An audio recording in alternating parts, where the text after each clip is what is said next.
To it. First segment is let's get political. I know you have very opinionated on this topic. I want to talk about Donald Trump winning the election. Yeah, so by the time this time's recorded, it's already been 9 days. Yeah. Well, I predicted Kamala to win. Well, yeah, I did. So Yeah. that's okay. I'm usually wrong on most things. So. Yeah. Did you pick her just because then you don't have to feel bad about it? No, I just kind of feel like what happens in a country, and it's happening in Canada, and it's the reason that we have quite left-leaning governments, is that left-leaning governments spend way more than they take in. Never met one that hasn't, never seen one that hasn't. And so it's the same federally in the US, it's the same in Canada. And what happens is you have a government like we've had in Canada for 9 years, that's relatively left-leaning. They've increased the amount of people that are on the government payroll by, I think, 30 or 40%. And I use government services and they're not 30 or 40% better. So it's they're just hiring more people, creating new jobs. And then what happens is all those people, they're part of a union and they get an email, and I have a family member that's part of this. They get an email that says who they should vote for, basically, right? Because you're voting for your job now. So that becomes a bit of a self-fulfilling prophecy and a bit of a problem. And so even in the US, and it's probably way less in the US because they're just not as, government is typically, I think, probably smaller there in some sense. And now some people may correct me that live in the US and think that's BS. But in Canada, we have huge, bureaucracy is just ridiculous. And you can even see the price of a house in Toronto, let's say 30 to 40% of it is pure taxation and cost from government, right? And that is only increasing every day as, So in the US, I would have thought, to some degree, I thought that would have an influence. I feel like it had an influence in our recent BC election. I just feel like you have so many people that are working as school teachers, and all good jobs and important things. But at some point, you just have too many, because if you're perpetually spending more than you're taking in, you got deep problems and it's not sustainable. And it's for sure like that in the US. So I had no real strong opinion on it. I just mostly said that. You didn't care? You don't think it mattered much? I think it matters way less than most people think, in the sense that most people, when they start to talk about a federal election, like in the US, the election, they act as if I guess where I struggle with is we know who the king is. Yeah.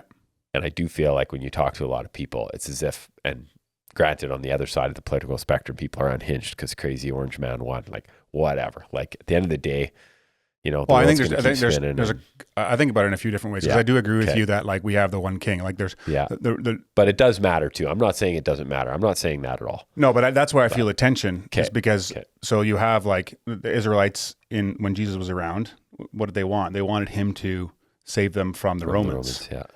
That's what's going to make their life better now. And I think that's really easy to do, and think that Trump or whoever the leader is and stuff like that is going to make your life better now. And it's all about just making today better and our world better. And we're forgetting that, hey, we're only here for a blip of time and we're going to be piecing out soon. And where's our heart actually at? And it's not about building our kingdom. It's about building God's kingdom, or not building our country, but God's world and reaching people. So I feel that tension of hey, let's not this isn't now we've arrived sort of feeling and stuff like that. But on the flip side, I think if Kamala would have got in, it would have been devastating for free speech. For definitely in the US, it would have. I feel to be honest, and you can read a lot about it online from people that are way smarter than I am, but I do think that for Canada, or even me as a business owner in Canada, it's not great to have Donald Trump elected. I think that he talks about high tariffs, he talks about USA first.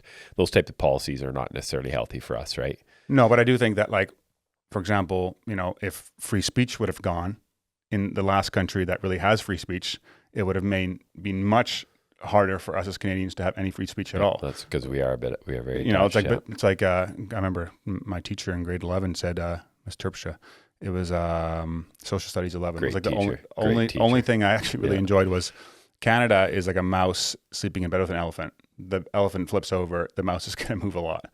So I think it does make a big difference. Even Elon buying Twitter, free speech, if that's not there, it makes a big difference. I have this with my family in Holland. Did you see the meme with the bureaucrats in the US with Elon walking with the sink across the front lawn of the White House? No. Okay, it's pretty funny. But my family in Holland, they are all pro Kamala and anti-Trump, because that's the only thing the media tells them. Yeah, and he's just not a great guy, right? Like, I mean, and even many people. It's the lesser of two evils thing, right? But even that though, like I've met with both Eric and Don, you know, and stuff like that. They're not what the media portrays generally. Like they're average dudes, and you know, and they. I guess. Like even like Trump, like he said some super crude things. But that's where I'm coming from. Let's say someone put a mic on you they would all hear the a time. lot of really crude things. I mean, it's bad enough in this podcast. So yeah, that's true. You know, like anybody that's had a mic on them 24/7 the last 10 years. I'm glad I don't get the comment section that you read them. I don't think I could handle it. I'd get shut down. But I think another thing is that like, you know, so many people got vilified that say they supported Trump. They were like racists and bigots and like, you know, how could you support this guy? He's so terrible and stuff like that. And when you vilify a group of people, eventually they're going to like be like, screw you. Like you vilify someone enough, they're going to be like, they're going to turn against you and they're going to like do something about it. And I think they rallied a lot of people that way. And I think you see the same thing with COVID. Like, when everyone was vilified for not getting vaccinated, for example. Or just viewing things differently, and you're not. It's mostly ironic to me because those same people preach tolerance and love and acceptance, and it's all BS. They only accept it if they think it their way. I'm like, come on. It is BS, Just be consistent, right? Be consistent. Yeah. But yeah, I think it's a good thing, but I don't think it's like by no means the be all end all. It's just, you know, I think it's going to be good for the economy. Is it though? He spends a lot too. I had a talk conversation a few days ago with somebody. Like his deficit spending was insane. It was obviously not the same as Biden's, but it was horrible. Yeah, like, just look at the U.S. federal debt. It was. I do agree with that, but I do think it's going to be different this time. Like I think they're Elon thinks he's going to be able to take $2 trillion out of the budget. $2 trillion, you know, or even just like JFK, he's going to be in charge of like eating healthier and stuff like that. The crap that's in food and stuff like that. I think it matters. You think he's going to beat the sugar lobby down? I think they're going to put a big dent in it. I mean, that's pretty hard to break down those lobbies that are like integrated. They're so ingrained in US into everything. Culture. Yeah. And they love their sugar. I mean, I still remember like Sarah Palin like holding up her 1 liter Coke, you know, from McDonald's saying, "Don't take it anyway." Oh yes. That was a long time ago. Yeah, 10 years or whatever.